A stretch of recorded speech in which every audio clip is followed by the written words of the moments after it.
Oi, gente, bem-vindo ao nosso programa Papo de Negócios e Franquias. Nós estamos aqui continuando a nossa conversa num programa que a gente dividiu em duas partes com o Leonardo Lamartine, que é o CEO, fundador do Grupo Bonaparte, lá de Recife. E é uma grata surpresa a gente ver quanta inovação. O Leonardo, quem não assistiu, vai lá assistir a primeira etapa do nosso programa, contando de como surgiu o grupo, a ideia dele ser um incubador aí de negócios na área de alimentação, que é uma coisa fantástica aí que você fez. Parabéns aí, viu, Obrigado, Leonardo? Paulo. É muito bacana a gente ver isso. E eu acho que é isso que o franchise precisa, essas inovações aí no mercado, né? Que é um mercado difícil e competitivo, né? Isso, e é uma solução, né, para quem quer entrar Ajudar isso, e os escalar no novos mercado. franqueadores. Isso. E falando nisso, você entrou aqui de cabeça na área de cerveja, né? Com dois conceitos aqui espetaculares. E eu queria começar falando do MBF, que o cara é um conceito muito arrojado, inovador. Isso. Explica para nós aí qual que é a ideia das micro cervejarias, como é que surgiu isso e como é que você está implantando isso no Brasil? A ideia é o seguinte, a MBF traz para o mercado de franquias, para a cerveja artesanal, o primeiro formato B2B, business to business, né, negócio dentro do negócio, do Brasil. É completamente inovador, isso surgiu desse radar que eu te falei aí de uma pessoa que me trouxe um projeto de quiosque de garrafinhas de cerveja artesanal dentro de shopping. E aí eu refutei, falei, não, eu não acredito nesse negócio. Daí essa mesma pessoa que é meu sócio hoje na MBF, o Jadi e o Luciano, trouxeram a segunda ideia, depois de 15 dias, foi interessante, que eu não os conhecia antes, mas passamos 2 anos debruçados nesse estudo, fazendo vários estudos de mercado, e aí eles nos trouxeram, falaram, ó, tem um problema a ser resolvido no mercado de cerveja artesanal. E foi daí que a gente começou a desenhar, começando como todo mundo começa um negócio desenhando no papel. Não. Daí fomos para a prancheta, fomos para o planejamento estratégico, fizemos análise SWOT, fizemos um workshop com os principais fornecedores desse mercado no Brasil, o maior fornecedor de malte, o maior fornecedor de lúpulo, também o de equipamentos desse segmento, de material de limpeza. Chamamos eles, assinamos um contrato de confidencialidade, obviamente, para essa ideia não vazar. Até que nosso medo não era que vazasse e outras pessoas copiassem, mas era que outras pessoas saíssem na frente e fizessem errado.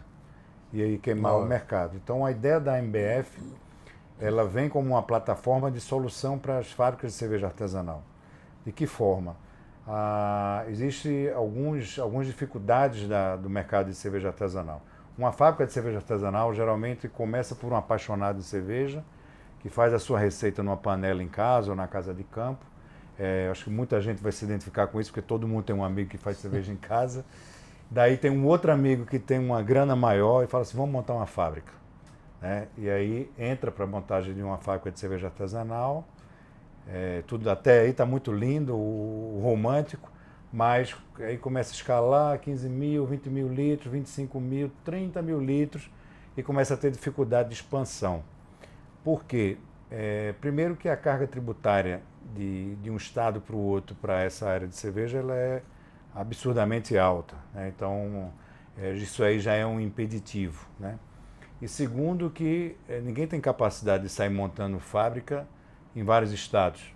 Montar aí uma fábrica de cerveja artesanal vai de 3 a 5 milhões para a montagem de uma boa fábrica de cerveja artesanal. Então, diante desse problema, o que a gente criou? Criamos a MBF, que chama Microbrew Franchising. A ideia da MBF é a plugagem de fábricas em várias regiões nessa plataforma. A primeira cliente é a Alles Blau, de Blumenau, onde a gente vai poder fabricar o rótulo Alles Blau em todo o país através dessa plugagem na plataforma da MBF. Lembrando que não é só essa vantagem de plugar na MBF, porque na hora que a Les Blau plugou na ABF, por exemplo, não só ela vai ter a capacidade de expandir para outros estados do Brasil, como a gente também vai formatar a Les Blau, como já lançamos na última feira, a ABF Expo de São Paulo, a ele para o mercado de franquias, com vários formatos. Então isso faz com que ele também escoe a produção dele no mercado de varejo, no mercado de franquia. Então esse é um canal. Mas são duas coisas separadas, né? Na hora que ele pluga na plataforma, eu não entendi como é que você faz ele vender a nível nacional. Isso. No momento atual, usando o exemplo aí da Les Blau, Sim. ela não consegue vender em Recife, Isso. por exemplo. Isso. Por quê? A carga tributária é muito alta, Isso. o shelf life do chopp, por exemplo, 10, 12 dias, ou seja, quando chegasse toda a cadeia logística, tributária, chegar num restaurante para vender um chopp, já está vencido. Já está vencido, não daria certo. Dessa forma, não. A gente tem outra fábrica em Pernambuco, que ela fabrica lá em Pernambuco o rótulo da Les Blau. E a Les Blau passa a fabricar o rótulo dela aqui, em Santa Catarina. Que ela mantém a qualidade através da Les Blau de Blumenau? Isso. Tudo Blau. É ótima pergunta. Lá em Recife. Ótima pergunta. A MBF traz essa solução. Um dos diretores técnicos, que é o Luciano Fialho, ele é mestre cervejeiro, além da equipe que já está fazendo consultoria nesse mercado há mais de 5 anos. O Luciano tem mestrado na Bélgica, trabalhou muito tempo nas grandes indústrias de cervejas industriais, tem uma baita da experiência, e com a nossa expertise de licenciamento, inclusive de proteção de receita, de análise se aquela receita está sendo aplicada corretamente em outras fábricas, a gente vai conseguir com que essa plataforma faça com que aquela marca seja fabricada. Aí surgem umas perguntas, por exemplo, quem está produzindo aqui falou, mas eu vou ter outro rótulo? Mas, claro, é muito melhor você ter um rótulo que você trabalhe na sua ociosidade, você vai ser como uma distribuidora de vinhos. Imagina uma distribuidora de vinho vendendo 2 rótulos, 3 rótulos. Ele cresce localmente como indústria com diversos rótulos. Exatamente. Essa é a ideia. Exatamente. Com o rótulo compartilhado. E como é que protege cada um a sua receita? Não, aí... Eu também fico com medo. Vou dar minha receita lá pro cara, o cara veja, vai copiar isso lá. Isso é um mito até na área de alimentação. Eu conversando com alguém da área de hambúrguer, o cara falou, mas meu blend de carne... Eu disse, cara, eu mando você para um laboratório, em 2 minutos eu tenho a tua receita toda pronta. Não é tão difícil assim se copiar uma receita. Tá? Na mesma forma na área de cerveja. Obviamente a nossa equipe ela vai fazer com que aquela receita seja fidedigna. A receita que está sendo produzida em Santa Catarina, por exemplo. Então, com isso, a nossa consultoria não só faz a parte de varejo dela, como faz essa plugagem das fábricas a nível nacional. Já tem uma plugando em Pernambuco, já tem a Les Blau plugando, Mato Grosso, um em Porto Alegre, todas essas que vão plugando vai passar a ser multirótulo. E aí, o que acontece? Você cria a solução para a expansão nacional dessas marcas. Entendi. O que não existia antes. Entendi. Então, isso é disruptivo e inovador. Então, essa é uma das coisas inovadoras da MBF. A outra, que a MBF ela também vai fazer franquia B2B para o mercado de food service. Por exemplo, uma grande cadeia de churrascaria que a gente está conversando, que tem aí um volume na faixa de 20 mil litros mês de chopp e cerveja, a gente consegue mostrar para eles que eles fabricando aquela cerveja com o rótulo dele, com um white label, ele consegue uma margem muito melhor e uma fidelização muito maior, até por ser chopp artesanal. Né? O chopp artesanal ele está numa categoria um pouco acima das cervejas industriais. Então você consegue ter não só uma margem melhor, como também uma fidelização maior no rótulo. Eu não entendi, porque isso aí não é só uma licença de marca, ou não seria, eu não estou entendendo como é que isso é uma franquia para um restaurante ou para uma rede de restaurante. No fundo, ele está fazendo uma cerveja com a marca dele, né? Isso. No fundo... ele é uma franquia, um B2B. Em que sentido que ele é franquia? O que a gente faz? A gente entra com a nossa franquia dentro do espaço dele. Então faz a micro cervejaria. Ah, ele vai fabricar a cerveja? Isso, isso. Com Entendi. todo o Agora suporte, entendi. fornecimento. Não é a produção do produto para ele. Não. Se fosse só o produto, seria fornecimento de produto. Mas vai ver que ele não quer fabricar a cerveja, quer fazer um Ales Blau. E aí a gente entra também com o Ales Blau no restaurante dele. Tá. Deu para entender? No caso aqui da Mas se da MBF, eu como restaurante, quero o produto, mas não quero produzir. certo. Existe também essa possibilidade? Também existe a possibilidade através das fábricas plugadas da MBF. Aí é um fornecimento de produto. Isso, é um Com fornecimento a marca de produto. própria. Exatamente. Agora, se o cara quer fabricar, aí você entra com a franquia da MBF. Isso. Que geralmente vai ser o produto mais solicitado por bares e restaurantes. Porque a margem é maior. A margem é maior, exatamente. Então, para que ele vai... Qual que é o cobrar? investimento nessa franquia aí para quem tem redes aí De restaurante. restaurante? A gente separou os formatos de franquia, que a gente chama B50, B100, B150 e B250. É o tamanho. É o tamanho. Isso vai depender do volume que ele já tem lá, porque é muito simples calcular. Quanto ele vende. Pegar quanto ele vende, Acabou. planilhar e mostrar. Ó, se você produzir teu rótulo, você vai ter esse ganho aqui. Te interessa? Ah, me interessa. Então a gente vai encaixar aquela microbril no negócio dele. A B é de batelada, de braçagem. Então tem B50, B100, B150, B250. Então, A menor vai de um investimento aí de 160 mil, com todos os equipamentos, taxa de franquia e tudo, até a maior que vai um investimento aí de 280 mil. Essa B250, por exemplo, a depender das tancagens que você pode colocar depois, ela pode chegar até 10 mil litros de produção, a depender do volume lá daquela cadeia. Porque o importante frisar para quem está assistindo o teu programa é que aquele excesso de produção da churrascaria, como eu dei o exemplo, ela pode escoar para outros formatos ou até para outras cadeias canais, do grupo. Né? Por exemplo, o cara tem 10 marcas de restaurantes numa cidade. Ele escolhe uma daquelas maiores para colocar a microbril e nas outras ele vai levando já o barril envasado daquela microbril que ele colocou. E ele precisa de uma mão de obra especializada ou... Não, é simples. É simples. É simples. Ele pode até... A gente tem um caso em Recife que a gente usou o garçom e treinou ele para ser um cervejeiro, ele fazer a produção. Então, em horas vagas ele opera a microbril, nas outras horas, a gente até gravou um vídeo com ele lá em Recife, nas outras horas ele opera lá atendendo os clientes. Então, o tamanho mínimo para viabilizar economicamente é... 12 metros quadrados. De quantos litros o cara está vendendo por mês para ele falar, opa, isso aí me interessa? A partir de um escoamento aí de 1.000 litros, 2.000 litros, já é interessante. É pequeno. É pequeno. Você vai encher o mercado de micro cerveja. Tomara, a ideia é essa. Então é o primeiro formato de franquia B2B para o mercado de food service e franquia. E você consegue aí qualidades superiores à cerveja? Sim, você degustou lá no nosso stand. Vi.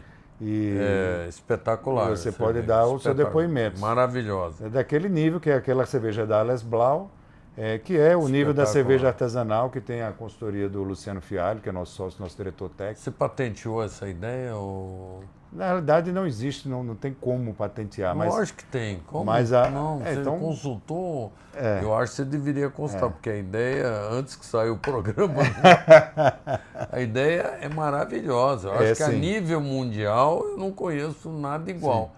E eu acho que é uma grande tendência. É uma grande tendência, e houve também uma junção de forças e competências muito interessante na MBF.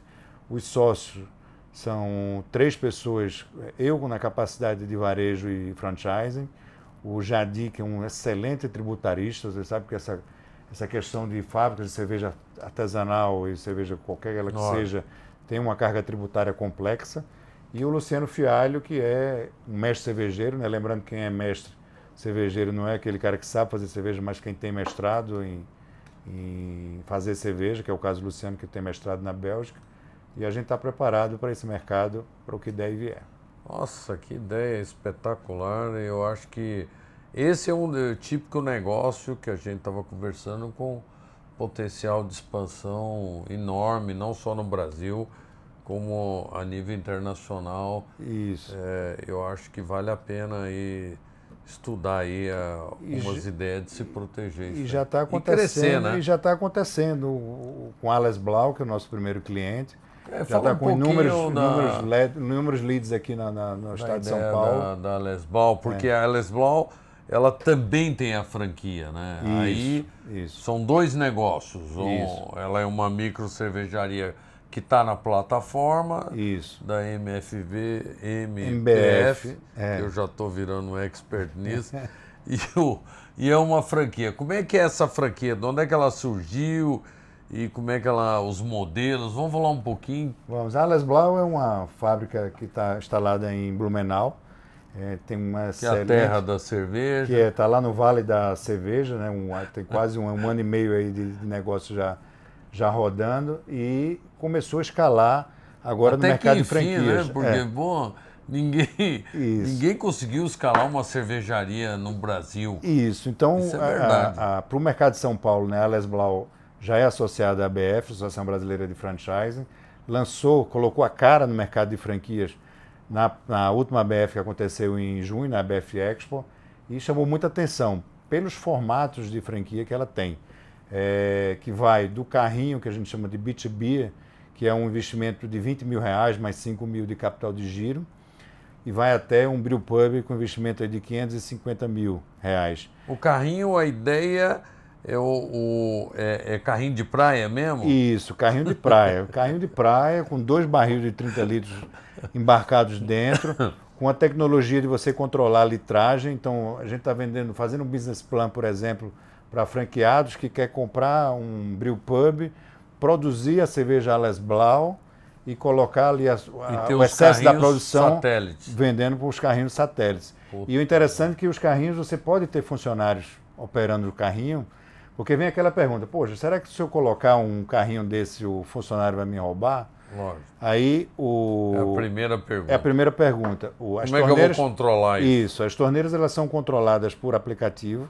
Então você consegue saber quantos litros está saindo no aplicativo. Não só isso, a gente também vai lançar um pagamento para o QR Code, junto com uma grande instituição financeira que eu não posso falar ainda, mas que também vai ser disruptivo. Então, se você estiver na praia, quem quer tomar seu chopp, vai lá com o celular que tem uma câmera, basta ter uma câmera, e aí pendurado na sunga, e vai tomar seu chopp na praia, um chopp Ales Blau de excelente qualidade aí nas praias do Brasil. E como é que mantém ele geladinho, o chopp no carrinho? É simples, você tem uma serpentina gelada em gelo escama. Então, de manhã cedo, o carrinho você enche ele de gelo escama, aguenta o dia inteiro. É mesmo? É, o dia inteiro. Uau, obviamente o carrinho ele é hermeticamente preparado para isso. Ele tem um insuflamento térmico para que ele passe o dia todo gelado. E o que vai acontecer muito com esse carrinho, ele não vai conseguir andar na praia, porque o grupo de amigos vai mandar parar e tomar o barril todo. Com certeza. Pela qualidade do chopp que a gente tem. É verdade, é verdade. E aí, do carrinho, você tem quais são os outros modelos? Aí tem o Bike Beer, que você pode colocar no mall de shopping, em eventos, ou mesmo sair pedalando e vendendo cerveja na rua. Né? Depois tem o Beer Truck, que vai desde a Kombi com as torneiras, uma Kombi retrô, linda, azul e preta. Eu vi a Kombi lá na BF. Fantástico. E também você pode ser Vocês estão comprando Kombi no mercado. Tem que acabar o estoque de Kombi, se Deus quiser, né? E Veco, um Sprinter, pode ser um carro maior que você pode levar para eventos e embarcar dentro dela mesas e ombrelones. E ali você para no local, monta o seu bar, também com petiscos, e começa a operação. Depois desse formato vem o formato do pub. O pub é com a cerveja fornecida da Ales Blau, né? E depois do pub é o brewpub, que é o pub com a fabricação da cerveja Ales Blau, sob o licenciamento de franquia também. E o brewpub, você estava falando de investimento de 550 mil? 550 mil. Eu achei barato. É. Porque tem a fabricação. Tem a fabricação. Instalação, tudo. Quantos Isso. metros um brewpub? Um brewpub vai aí de 80 metros até 300, 400, 500 metros, dependendo do ponto, obviamente, se tiver demanda para isso. Né? E hoje, quantas unidades tem na Ales Blau? A Les Blau hoje tem 4 unidades em operação. É Tem a um Kombi- lançamento recente. Isso, lançamento recente. O lançamento foi agora na feira, mas já está com 480 leads, Uau! solicitando franquias e até a nossa vinda aqui em São Paulo foi justamente para atender leads mais fortes em investimento. E a ideia é usar esse case para todo o Brasil. Puxa, que legal, cara. E é uma solução, né? Quem é do ramo de cerveja artesanal vai entender exatamente o que a gente está falando nessa entrevista. E no caso dos pubs, aí não é só a cerveja, aí tem alimentação Isso, também. que aí a gente entra com que a nossa você experiência. tem a sua experiência. Isso, a gente Puta, já tem um que cardápio casamento pronto, fantástico. com 25 itens de cardápio para trabalhar cerveja e alimentos. A gente entende que um brew pub, 50% do faturamento é alimentos, 50% é a cerveja fabricada no próprio pub. E você acredita que o seu crescimento vai ser mais orgânico dos próprios franqueados comprar essas franquias novas que você está lançando ou novos franqueados que vai entrando? Qual é a proporção? A franquia o que a gente acredita na MBF, no caso da parte de cervejaria artesanal, é que você vai ter multiformatos com o mesmo franqueado. É o caso que eu falei, a gente está comercializando uma Sim. que a pessoa quer o brew pub e quer 10 carrinhos para escoar. Ela quer jogar 6 carrinhos na praia e 4 em eventos. E aí colocar 10 funcionários empurrando carrinho para todo lado. Né? E o interessante é que o business plan desses carrinhos, ela gera um payback, acredito você, de 10 meses. Oh, E na hora que você coloca 10, a gente fez um business plan essa semana, mostrando você começando com um carrinho e terminando com 5 carrinhos. É um resultado fantástico. E isso é disruptivo também, porque o mercado de franquia está pedindo esse tipo de seria um micro franqueado que vai crescendo. Por exemplo, você vai ter aquele cara que vai comprar o carrinho para ele mesmo empurrar. Sim, lógico. E ganhar seus 4, 5 mil reais por mês. Nossa, tranquilamente. Se o cara ganhar 1.000, já tá bom. Ele vai investir, lembrando, né, ele vai investir 20 a 25 mil. É 20 mil de investimento, mais 5 mil de capital de giro. E aí vai operar barril, uma operação super simples, a gente vai entregar a tecnologia pronta na mão dele para controlar, ou você vai comprar 10 carrinhos e dominar a praia com cerveja artesanal, que também é novo. Né? Você não vê muito aí carrinho de cerveja artesanal sendo isso não existe nas praias do Brasil. Eu nunca vi nada igual. Você tem alguma concentração na sua rede de franqueados múltiplos? Ou... Sim, a gente Como é que você está vendo esse movimento do mercado aí para os franqueados múltiplos? Eu vejo com muito bons olhos e quando eu recebo um multifranqueado, e geralmente eu costumo atender pessoalmente, até porque o nível de perguntas é outro e tem que ser mesmo, né? O cara já opera vários negócios de franquia. Eu vejo com excelentes olhos, inclusive operando no mesmo segmento, né? Tem que acabar com essa história de proteção. Você opera meu negócio, mas não pode operar um outro do concorrente. Esses multifranqueados acho que vão meio que quebrar essa regra de mercado. Lá fora já quebraram. Isso, até porque e lá fora, inclusive, muitos franqueados sendo maiores do que os franqueadores. Muitos. Então, multifranqueados faturando 1,5 bilhão de dólares. Capital aberto na bolsa. Isso. Então, eu acredito espetacular. Eu acredito que essa tendência vai chegar com força aqui no Brasil e os franqueadores têm que estar preparados para esse mercado. Eu também vejo assim que é uma questão de amadurecimento aí do mercado e profissionalização no mercado de franquia, né?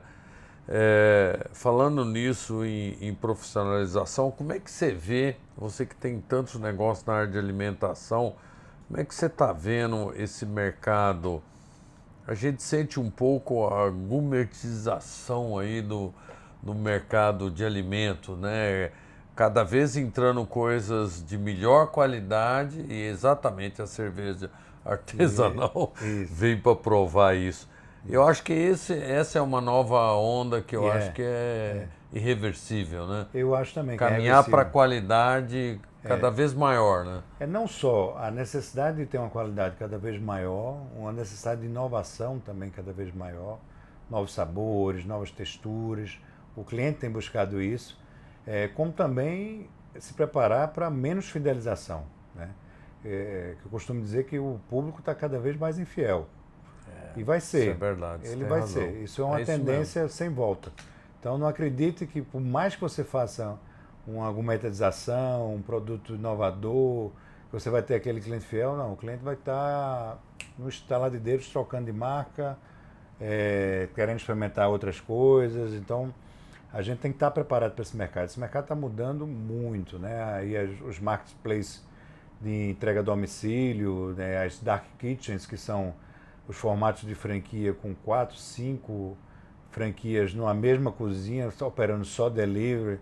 Isso é outra coisa que vai ser disruptivo para o setor de alimentação. Isso lá fora já está acontecendo. Isso, né? Então a gente tem visto aí no mercado várias, as próprias operadoras desses marketplaces, como o iFood, como outras, já montando seus próprios dark kitchens e concorrendo com o restaurante que está na plataforma. Então é uma ida sem volta, né?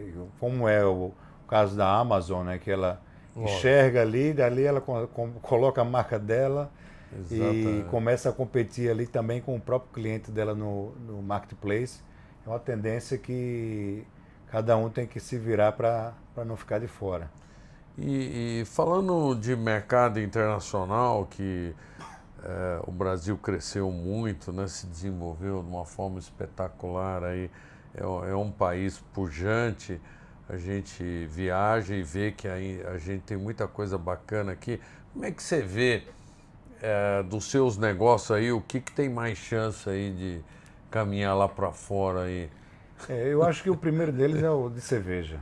O de cerveja. É o de cerveja pelo fato do mercado ainda estar muito aberto a nível mundial. Você ter ideia, o share de cerveja artesanal no Brasil é 1,5%. Ou seja, a gente está falando aí de 98,5% de mercado aí para buscar. Né? Nos Estados Unidos, o mercado de cerveja artesanal já está chegando a 18%. Uau! Então ainda tem também um grande espaço para aquecimento.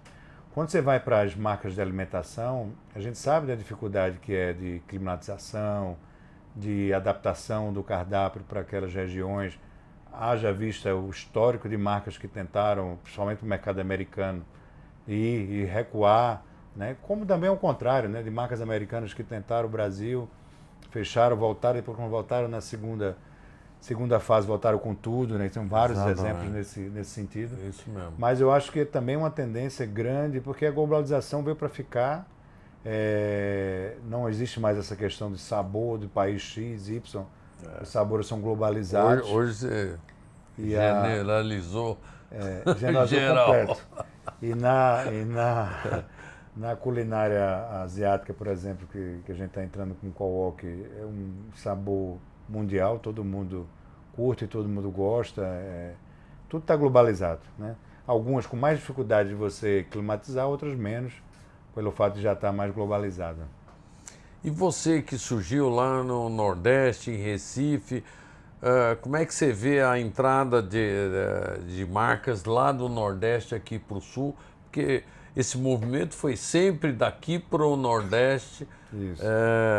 E aquilo que a gente está falando, o mesmo que está acontecendo internacionalmente, está acontecendo dentro do Brasil. Exatamente. Você acha que essas boas marcas do Nordeste têm grande chance de vir para cá, entrar e crescer? Tem. Nesse sentido, a ABF, a Associação Brasileira de Franchise, tem feito um trabalho muito bom de descentralização aqui de São Paulo. Né? No meu caso lá, que eu estou à frente da Diretoria Regional Nordeste da ABF, a gente tem promovido negócios e capacitação para esse pessoal, inclusive estimulando a saída deles não só para nível Brasil como internacional. A gente tem várias marcas hoje no Nordeste que já estão a nível internacional e muito bem, inclusive. Então, eu acredito sim que vai estar havendo esse movimento de muita força.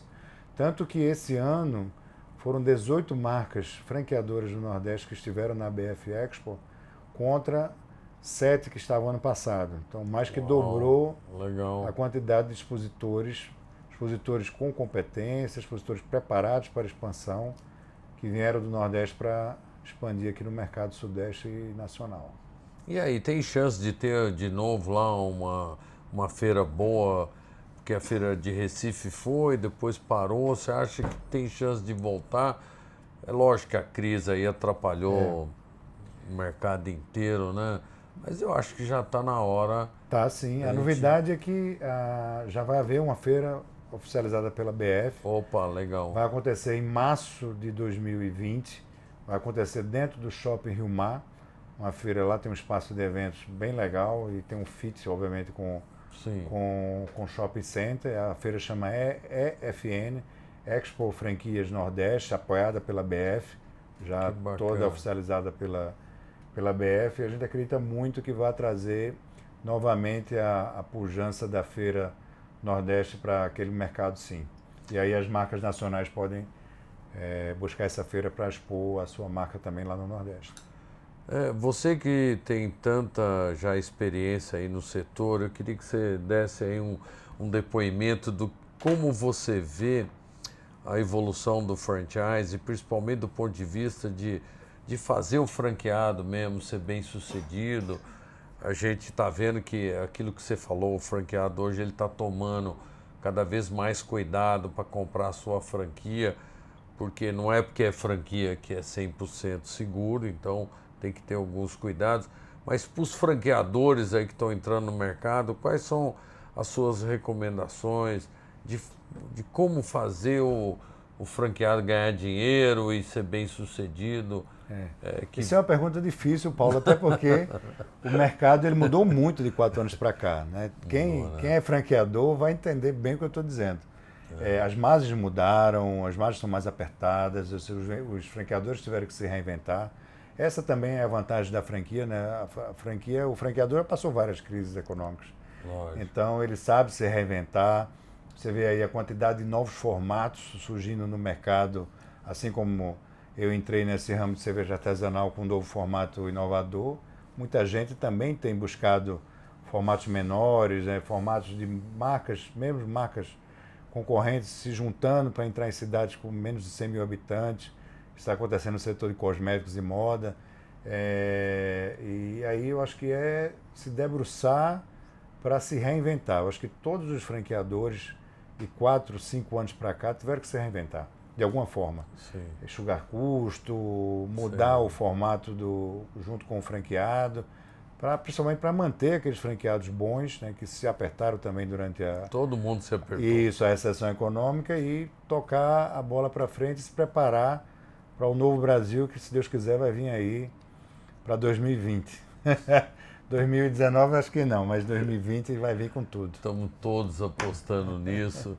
E eu queria agradecer muito aí a sua participação aí no nosso programa. Acho que você trouxe muita informação, muito know-how, mostrou como se reinventar, como buscar novos mecanismos. Essa ideia sua da incubadora de negócios é fantástica. Obrigado.